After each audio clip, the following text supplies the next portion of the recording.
Hitler's first major step, Hitler's first major foreign policy point was called the Remilitarisation of the Rhineland. If you don't really remember or don't know what the Rhineland is, there's a map of it on the bottom left-hand corner.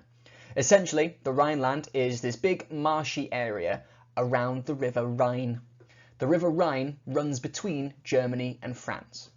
In the Treaty of Versailles, this area was demilitarised. The army was not allowed to go into this area, which meant that if you imagine a fence going around Germany, its protective layer, with the Rhineland having no military in it, France could walk its soldiers through unopposed. That would mean that Germany was at threat from France for the entire time that the Rhineland was demilitarised. Hitler wanted to remilitarise it. It makes sense, doesn't it? That you get to protect yourself and you get to show off your rearmament policies, that you are showing off you're putting soldiers back in. And in 1936, Hitler saw an opportunity to do so. With the League of Nations, Britain and France all distracted with what was happening in the Abyssinian crisis, Hitler marched his troops back into the Rhineland. He marched his troops in the picture in the top right. You can see there, they stormed in with drums and celebration, and people were cheering as this was going through. This was a deliberate break of the Treaty of Versailles. It was the first break of the Treaty of Versailles that Hitler actually ever publicly made. And you can imagine this is a teasing point. I'm seeing whether they react to me. If they come in storm blazing, an army attacks me, then obviously I can't break any other further parts of the Treaty of Versailles. But if they do nothing, then I could break the Treaty of Versailles whenever I want. And unfortunately, Britain was not militarised. It wasn't ready to fight any sort of war for land. France is the same. And the League of Nations was all too concerned with Abyssinia to turn around and tell Hitler to stop. In fact, a number of politicians thought that this was acceptable. He wasn't attacking anybody, he was just putting his army in his backyard, as one of them said. So the world didn't stop Hitler.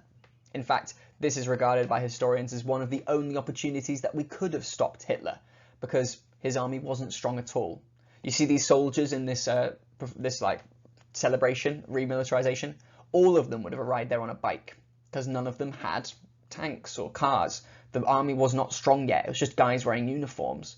In fact, there was no air force to mention of.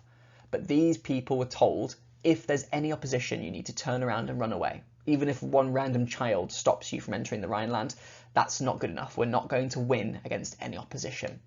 So the German army was rubbish, and the world just watched on as the German army broke the Treaty of Versailles, and Hitler received no repercussions for this. To Hitler, this was a massive win. See, Hitler, because of this gamble, we could say, he put out a bit of a leg to see what would happen. Hitler got the Rhineland remilitarised. He was protected from France now. He got to show off how strong he was to his people and to the world. He became a bit more confident now that, should we say, that he could break the Treaty of Versailles and nothing could happen. And it meant that he could start planning for future breaks of the Treaty of Versailles. Now, Britain and France did start rearming at this point, but both of them followed what's called a policy of appeasement. They just let Hitler do as he liked. But there's more information than just that you need to know. I've told you a very nice summation, but you need to get more information out of this textbook, your own knowledge, and even research online. So just, if you can answer those questions for me, these would be great. Why did Hitler want troops in the Rhineland? Why didn't other countries react? Could Hitler have been stopped? How did Hitler's gamble pay off? And then lastly, there's a textbook page about which countries supported Hitler or not. I want you to read it and answer which countries supported Hitler at this point and how. So this is a bit more about Rhineland, but there's a little bit more you could look at after. So revise this stuff on your own and you'll be sorted for knowing this stuff next time. Well, come the exam. Good luck. I'll see you later.